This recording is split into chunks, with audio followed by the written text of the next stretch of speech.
Good morning बच्चों। आज हमारा जो सब्जेक्ट है इकोनॉमिक्स है। इकोनॉमिक्स के दो पार्ट हैं, एक इंडियन इकोनॉमिक डेवलपमेंट स्टैटिक्स। तो प्रेजेंट अभी हमने स्टार्ट किया Indian economic development. Last time शायद हमने आपको फर्स्ट चैप्टर पढ़ा दिया था, आई थिंक पढ़ाया था, हमने पीडीएफ दिया था। अगर नहीं पढ़ाया था आप मैसेज कर दीजिएगा। आज फ्रेश और एक new chapter 5 year plan second chapter को हम उठा रहे हैं। और इस चैप्टर में आप पढ़ेंगे प्लानिंग क्यों नीड हुई और प्लानिंग क्या होती है, 5 ईयर प्लानिंग या कमीशन प्लानिंग क्या है इंडिया में। आप तो पता है ना, पंचवर्षीय योजना 5 ईयर प्लानिंग कमीशन, तो वो क्या इंपॉर्टेंस थी उस कंडीशन में, अभी क्या हो रहा है, ये सब के बारे में आपको काफ़ी कुछ डिटेल पढ़ना है और उनके बारे में नॉलेज रखना है।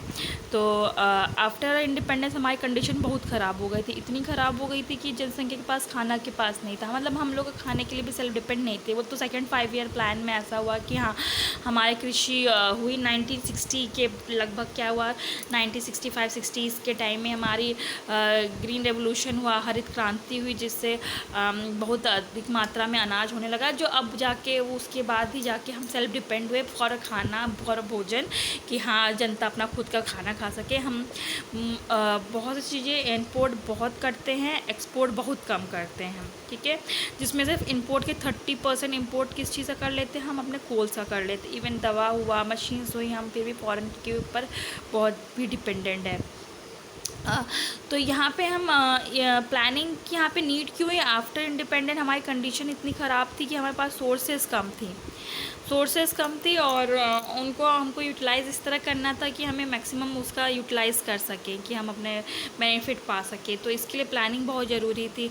और प्लानिंग में भी दो टाइप, शॉर्ट टाइम प्लानिंग और लॉन्ग टर्म प्लानिंग के लिए। शॉर्ट टाइम के लिए प्लानिंग या ऐसा मोटिव रखने के लिए ऐसा होता था कि जो एक ही दो हो, पर जो लॉन्ग टर्म के लिए होता है, जो इंफ्रास्ट्रक्चर या हमारे बेसिक ऑब्जेक्ट्स को फुलफ़िल करने के लिए लॉन्ग टाइम के लिए चाहिए था। तो जो 5 ईयर प्लानिंग पढ़ते हैं या पंचवर्षीय योजना, उसका बहुत से आधार जो आवश्यकता थी, जैसे हमारे बेरोजगारी है, भुखमरी है, खाना के आधारभूत औद्योगिकरण, ये सब के वजह से पंचवर्षीय योजना थी। तो अकॉर्डिंग टू प्लानिंग कमीशन मतलब योजना आयोग के अनुसार इकोनॉमिक प्लानिंग क्या है, देखिए। Economic planning means utilisation of countries resource in a different development activities in according with a national priorities। मतलब कि जो प्राथमिकता के अनुसार हमारे जो संसाधन है उसका उपयोग किया जाए। प्राथमिकता हम क्या कह सकते हैं, हमारे स्वास्थ्य है, शिक्षा है, हमारा स्वास्थ्य शिक्षा है, और हमारी क्या कह सकते हैं, रोजगार है। इन सब के लिए उनके अनुसार मतलब प्राथमिकता देते हुए हम अपने संसाधनों को उपयोग में करें। तो हमारा फर्स्ट प्लानिंग कमीशन इस्टेब्लिश हुआ था 1950 को। किन चेयरमैन पर्सन के अंडर हुआ था, ये महानुविस के अंतर्गत हुआ था। और सुनिए, और इसमें क्या कहते हैं, जो पहला 5 ईयर प्लान कब स्टार्ट किया था, 1950 को स्टार्ट किया था आफ्टर इंडिपेंडेंस। आपको पता है कि आफ्टर जब नरेंद्र मोदी आए, उन्होंने कहा कि भाई 5 ईयर प्लान किस लिए इम्पोर्टेंट था, हमें उस टाइम की कंडीशन के लिए इम्पोर्टेंट था। पर अब 5 ईयर प्लान हमारे लिए नहीं, क्योंकि वो चीज़ें हमारे पास रिसोर्सेज कम थी, उसके लिए काफ़ी लंबा टाइम चाहिए रहता था। तो 5 साल तक एक ऑब्जेक्ट को फुलफ़िल करने के लिए 5 साल तक वेट करना पड़ता था। उस कंडीशन के लिए बहुत इंपॉर्टेंट था 5 ईयर प्लान। हम ये नहीं कह रहे उन्होंने आया नीति आयोग लगाया तो एक नया चीज़ कर दिया, ऐसा कुछ नहीं, क्योंकि उस कंडीशन में 5 ईयर प्लान के अलावा कुछ काम भी नहीं कर सकता था। बहुत अच्छा इकोनॉमिक्स माइंड था जो ये प्लानिंग कमीशन को गठित किया गया। अब क्या चल रहा है हमारा, 2015 जनवरी से 5 ईयर प्लानिंग ख़त्म कर दी गई। नीति आयोग चल रहा है। नीति आयोग के बारे में आप समराइज अपने कॉपी में नोट बनाएं। When it started and what is objective, what is difference between 5 year plan and NITI Aayog. तो इस पे आपको डिबेट बनेगा या आपको समराइज क्वेश्चन करने को दे दिया जाएगा। ऐसा मत सोचिए आपने ये डिस्क्राइब नहीं किया गया बहुत तो आप में नहीं आएगा। हम क्वेश्चन में दे सकते हैं, ठीक है। तो नीति आयोग भी एक तरह से प्लानिंग काम कर दी, पर बहुत लॉन्ग टर्म के लिए नहीं, शॉर्ट टर्म के लिए। इसमें नीति आयोग और 5 ईयर प्लानिंग में ये भी डिफरेंस है कि इसमें क्या एक थिंक टैंक होता था, जो एक उसके जो कमीशन के कमेटी के लोग होते थे वही अपने अकॉर्डिंग ही पैसा को डिस्ट्रीब्यूट करते थे, बट इसमें स्टेट को नहीं लाया जाता था क्या 5 ईयर कमीशन में। पर यहाँ पर क्या है, नीति आयोग में क्या है, यहाँ पे स्टेट के मुख्यमंत्री को, सीएम्स को उसमें क्या है ऐड किया जाता है, उन मेंबर में गठित किया जाता है और उनके अनुसार ही कोई डिसीज़न लिया जाता है, क्या सही है क्या गलत है उनको भी उसमें इंक्लूड किया जाता है, ठीक है। अब है रोल ऑफ नीति आयोग। देखिए ये भी क्या काम, सब जीटी, अब ऑब्वियस सी बात है प्लानिंग किस लिए भाई, अपनी नीड को फुलफ़िल करने के लिए, अपने देश के विकास के लिए। और देश का विकास किस पे होगा, जीडीपी जब होगा, ग्रॉस डोमेस्टिक प्रोडक्शन। जब तक प्रोडक्शन अधिक नहीं होगा तब तक हम क्या विकास नहीं कर सकते। प्रोडक्शन क्यों नीड होती है हमें, प्रोडक्शन क्योंकि जितना अधिक प्रोडक्शन करेंगे, अच्छी क्वालिटी का होगा, अपनी नीड को तो फुलफ़िल करेंगे, संग संग क्या करेंगे, वो एक्स्ट्रा जितने प्रोडक्ट है हम उसको एक्सपोर्ट करेंगे, और जब एक्सपोर्ट करेंगे तो हमें क्या होगा, फ़ॉरेन की करेंसी हमें मिलेगी। जब फ़ॉरेन की करेंसी मिलेगी हमारी फाइनेंशियल कंडीशन अच्छी होगी। जब फाइनेंशियल कंडीशन अच्छी होगी तो हमारा क्या होगा, उस फाइनेंस को अपने कंट्री में यूज़ कर सकेंगे, और कंट्री में यूज़ कर सकेंगे हमारी क्या लिविंग स्टैंडर्ड अच्छा होगा। लिविंग स्टैंडर्ड अच्छा होगा तो क्या होगा, पर कैपिटल इनकम बढ़ेगी भाई, क्योंकि वो लिविंग स्टैंडर्ड अच्छा हुआ, एजुकेटेड होगा तो ये डिफरेंट टाइप की एम्प्लॉयमेंट में आगे अपना बिजनेस करेगा, उससे क्या पर कैपिटल इनकम बढ़ेगी। जब पर कैपिटल इनकम बढ़ेगी तो और 1% के एक कैपिटल को मिला के क्या होता है, नेशन का इनकम बनता है, और नेशन का इनकम मिलके ही हमारा क्या है, इकोनॉमिक डेवलपमेंट होगा। तो उसके बाद आता है need for planning in India.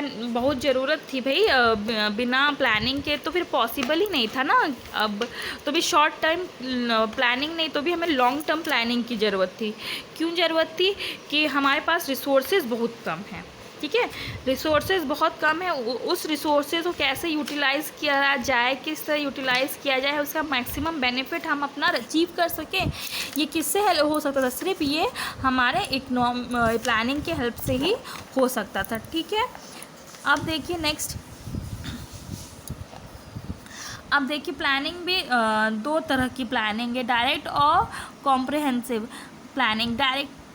Directive planning, a type of planning which planning there is no need for effort for any type of government efforts, ठीक है। वहाँ पे किसी भी तरह की ज़रूरत नहीं होती थी गवर्नमेंट एफर्ट की, वहाँ पे सप्लाई और डिमांड तो अपने ही से काम करता था। समझ में आ रहा, जैसे एक ऐसा मार्केट होता है डायरेक्ट प्लानिंग में जहाँ पे किसी तरह के सरकार की आवश्यकता नहीं होती थी कि वो अपना हस्तक्षेप करे, वह इंक्लूड हो। वहाँ पे खुद ही इतना डिमांड होता है कि इतना डिमांड हो कि वहाँ पे प्रोडक्शन अपने आप हो। जैसे हम आप 10 लोग हैं और हमारे पास में अर्निंग कैपेसिटी है, कमाने की क्षमता है, हमारे पास पैसे हैं, और हम उन पैसों का क्या कर सकते हैं, अपनी आवश्यकताओं को पूरी कर सकते हैं, उन उत्पादों को खरीद सकते हैं।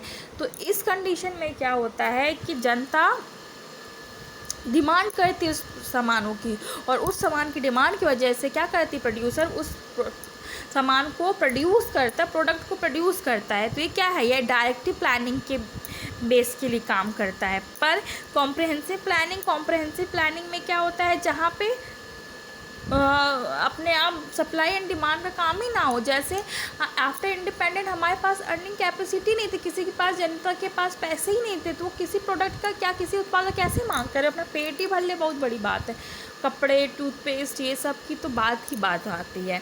तो वहाँ पे क्या होता है, जनता के आवश्यकता को फुलफ़िल करने के लिए क्या है, गवर्नमेंट को अब सब्सिडीज़, पता है सब्सिडीज़ है ना, जो सिलेंडर्स में सब्सिडीज़ है, अभी भी जनता को सरकार क्या करती है, पूरे पैसे पे नहीं करने देती सिलेंडर्स के, कुछ पैसे क्या है सरकार पे करती, क्यों, उनकी मांग को बढ़ाने के लिए, कि सरकार पैसे देगी तो उसकी मांग होगी, और तब मांग जब होगी तभी उसका उत्पाद होगा या इंपोर्ट होगा विदेश से, ठीक है। तो यहाँ पे क्या हो रहा है कि समझ में आ रहा है, नहीं समझ में आया थोड़ा सा आपको, जहाँ पे जनता खरीद ना पाए, जहाँ पे डिमांड ना हो सामान की, वहाँ पे सरकार कहती है भाई उत्पाद करो, हम डिस्ट्रीब्यूट करेंगे। जैसे पार्क है, पार्क का एग्ज़ाम्पल हम नहीं लेंगे, हाँ आप एक एग्जांपल ले सकते हैं, जैसे एजुकेशन को एक तरह से फ़ी पे करना क्या ख़रीदना ही है ना, एक शिक्षा लेना, एक तरह से शिक्षा ख़रीदना नहीं कहेंगे, मतलब एग्जांपल क्या है एज ए इकोनॉमिक। तो जब एजुकेशन क्या सब एजुकेशन ले सकते हैं नहीं, तो क्या करते इस कंडीशन में सरकार कहती भाई हम ही एजुकेशन अपनी जनता को दिलाएंगे। वो क्या करती है, वो पे करती है क्या टीचर्स को, वो खुलवाती स्कूल को, डिमांड बढ़ा रही है। डिमांड कौन बढ़ा है यहाँ पे, गवर्नमेंट बढ़ा रहा है, किसके लिए, पब्लिक के लिए। तो यहाँ अपने आप डिमांड नहीं हो पाती है, ये गवर्नमेंट स्कूल की बात कर रहे हैं। और जबकि प्राइवेट स्कूल में डिमांड तो अपने आप होती, बच्चे तो अपने आप स्कूल जाते हैं, तो यहाँ पे गवर्नमेंट का कोई रोल नहीं होता। इसलिए यहाँ पे जो सैलरी होती है गवर्नमेंट नहीं पे करती, वो प्राइवेट कंसर्न आप बच्चों से ही इनके पास पैसे आते हैं, टीचर्स के पास। जबकि गवर्नमेंट कॉलेज में क्या होता है, गवर्नमेंट देती है पैसे, क्या है, अपने टीचर्स को, प्रिंसिपल को, और स्कूल का कंस्ट्रक्शन करवाती है, स्कूल का मेंटेनेंस सब गवर्नमेंट की हेल्प से होता है। ठीक है, तो अब देखिए डायरेक्टिव प्लानिंग में इसमें क्या है, ये पॉइंट्स देख लेते हैं कि इसके क्या क्या फीचर होते हैं डायरेक्टिव प्लानिंग में। Market for supply and demand, इसमें फ्री मार्केट फोर्स होता है, इसमें किसी टाइप्स का गवर्नमेंट इसमें इंटरफेयर नहीं होता है। The no direct participate of the state in the process of the growth, हमने बताया ना, इसमें किस पर गवर्नमेंट का इंटरफेयर नहीं होता है। Individual gains allow to be maintain maximised है ये क्योंकि एक प्राइवेट कंसर्न के हाथ में खुद ही सब कुछ डिमांड सप्लाई हो रहा है, खुद प्रोड्यूसर प्रोडक्ट बना रहा है, तो वो मैक्सिमम प्रॉफिट अपना रखना चाहेगा। जैसे ये क्या है कि अब गवर्नमेंट स्कूल और प्राइवेट स्कूल का ही देख लीजिए। प्राइवेट स्कूल इनको पता है कि उनका जितना अच्छा सर्विस प्रोवाइड करेंगे उतना अच्छा उसका कंसर्न चलेगा, इसलिए वो क्या करता है अपने प्रॉफिट के लिए या अपने चलाने के लिए वो बच्चों को ज़्यादा से अच्छा सर्विस प्रोवाइड करता है कि वो जितना अच्छे से उनको पढ़ा सके। जबकि in the case of other government में क्या होता है भाई, उनको तो पता है उनको सैलरी मिलनी है ही है गवर्नमेंट टीचर को, तो वो उससे अच्छे से अपना काम नहीं करते हैं। Directive planning pursue capital economic. अब देखिए टाइप ऑफ सोशल इकोनॉमिक और मिक्स्ड इकोनॉमिक, अब इसको आगे हम डिस्क्राइब करेंगे। नेक्स्ट है कॉम्प्रहेंसिव प्लानिंग। कॉम्प्रहेंसिव प्लानिंग हमने बताया ना, जहाँ पे लोगों के पास कुछ डिमांड के लिए ताकत नहीं होती, वहाँ पे जनता के लिए हेल्प कौन करता है, गवर्नमेंट। तो यहाँ पे गवर्नमेंट का इंटरफेयर बहुत होता है। ये social economic as well as mix economic में काम करता है। ये इकोनॉमिक 3 टाइप्स की जो आपको डिस्क्राइब किया, शायद आप लास्ट ईयर पढ़े भी हो अपने क्लास 10th में SST में। In the economic like India जैसे इकोनॉमी में कॉम्प्रहेंसिव प्लानिंग चलता है। अब देखिए 3 इकोनॉमी बताए, कैपिटल इकोनॉमी, मिक्स्ड इकोनॉमी और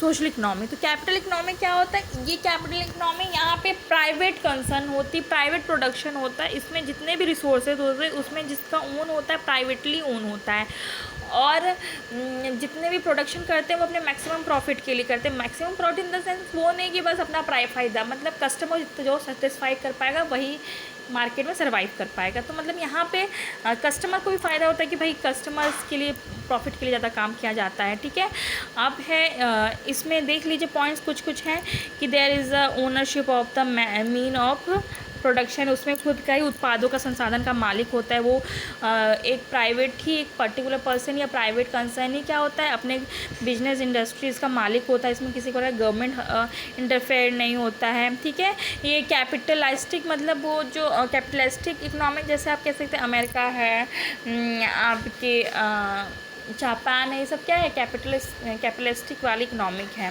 ठीक है, जिनका अपने प्रोडक्शन पे पूरा किसी कंट्रोल होता है, खुद प्राइवेट कंसर्न का होता है, किसी गवर्नमेंट का इंटरफेयर नहीं होता है। ठीक है, the role of a government is a largely confirm and the maintenance law order of the country. ठीक है, इसमें भी लॉ ऑर्डर को तो फॉलो किया जाता है, पर ये क्या है, इसमें जो लॉ एंड ऑर्डर, ये नहीं कहेंगे कि आप फ्रीली कुछ भी कैसे भी काम करेगा। इसमें कुछ लॉ एंड ऑर्डर्स काम करते हैं। वो लॉ ऑर्डर किसके बिहाव करते हैं, अपने कंट्री के अपने कंट्रीज़ को सेव करने के लिए, डिफेंस करने के लिए लॉ ऑर्डर हो सकता हो कि वो अधिक से अधिक एक्सपोर्ट करो अपने प्रॉफिट के पर्पस में। तो जैसे हमारी कंट्री है और हमारे यहाँ चीनी जो हो रही है, चीनी अगर प्रोडक्शन हो रही है, अगर वो प्रॉफिट के चक्कर में पूरा ही पूरा वो विदेश में ही भेज दे, ठीक है, तो हमारे यहाँ क्या हो जाएगा, उसकी नीड फुलफ़िल कहाँ से होगी। तो ये सब की कंडीशंस को देखकर भी कुछ रूल एंड रेगुलेशन बनाता है हम कंट्री, और जिसको इन कैपिटलाइजेशन इकोनॉमिक को फॉलो करना पड़ता है। और सोशलिस्टिक इकोनॉमिक में क्या होता है, जैसे प्रोडक्शन के फैक्टर्स है सब गवर्नमेंट के हाथ में रहता है, वो डिस्ट्रीब्यूट करता है कहाँ पे क्या प्रोडक्शन करना है। जितने भी कंसर्न होती हैं गवर्नमेंट करती है, जैसे स्कूल हो, दूध की फैक्ट्री हो, चाहे तुम्हारी प्रोडक्शन फैक्ट्री हो, कंस्ट्रक्शन फैक्ट्री हो, सब पे किसका अधिकार रहता है, गवर्नमेंट का अधिकार होने से ये होता है कि भाई जनता को सेफ होता है, कि जो गरीब पब्लिक है उनको भी अधिकार मिल जाता है उस चीज़ का। पर लॉस ये होता है कि उनका उस समय वो पब्लिक अच्छे से काम नहीं करेगी, उनको पता है इनकी सैलरी इनकी फिक्स रहेगी, और उनका बर्डन कौन, वही गवर्नमेंट झेलेगी। और इसमें मोस्टली क्या होता है, गवर्नमेंट लॉस में जाता है, ठीक है। पर ऐसा हर कंडीशन में नहीं होता जो हैंडल कर पाए, जैसे चाइना है सोशलिस्टिक इकोनॉमिक में आता है, तो वो उनकी कंडीशंस हैं कि वो किस तरह हैंडल कर रहा है। पर यही है कि अगर हमारे जैसे कंट्री में अगर सब सोशलिस्टिक हो गया, सब गवर्नमेंट सेक्टर हो गया, तो फिर जो प्रॉफिट हो रहा है किसी कंसर्न को, जो डेवलप हो रहा है, सारा डेवलपमेंट रुक जाएगा। इसलिए डेवलपमेंट के लिए बहुत ज़रूरी होता है कैपिटलिस्टिक इकोनॉमिक को अपनाना, ठीक है। लास्ट है मिक्स्ड इकोनॉमी, ऐसी इकोनॉमी जिसमें दोनों तरह का राइट हो, एक प्राइवेट राइट भी हो, गवर्नमेंट का भी राइट हो। जैसे हमारी इंडिया है, इसमें दोनों तरह का है, यहाँ पे प्राइवेट सेक्टर के काम करते हैं, पब्लिक सेक्टर के। हमारे स्कूल देख लीजिए, यहाँ प्राइवेट सेक्टर के भी लोग काम कर रहे हैं, पब्लिक सेक्टर के भी काम कर रहे हैं। आपके डाक मेल वाले प्राइवेट, गवर्नमेंट डाक मेल भी है, प्राइवेट सेक्टर के डाक मेल है। रेलवे में सिर्फ गवर्नमेंट है, जिसे कुछ पोर्शन प्राइवेट कर दिया जा रहा है। तो ये देख रहे हैं ना हम, ऐसे मिक्स्ड इकोनॉमी जिसमें दोनों टाइप के इकोनॉमी के फीचर मिलते हैं, जो गवर्नमेंट भी हो, प्राइवेट में भी हो, ठीक है। तो ये क्लास आपका हाफ पार्ट ये ही है। नेक्स्ट आपके हाफ पार्ट में आपका चैप्टर कंप्लीट होगा, और इसके लिए आपका ये होमवर्क है कि आप पहले तो ये बताइए कि need of planning in India क्यों है, भाई नीड क्यों थी, इसके बारे में आप बता दीजिए। और डायरेक्टिव प्लानिंग, कॉम्प्रहेंसिव प्लानिंग को आप अपने ओन वर्ड में डिस्क्राइब करिए। और तीसरी चीज़ है नीति आयोग के बारे में छोटी समराइज नोट लिखिए। 3 काम बस आप कंप्लीट करके दीजिए। Thank you.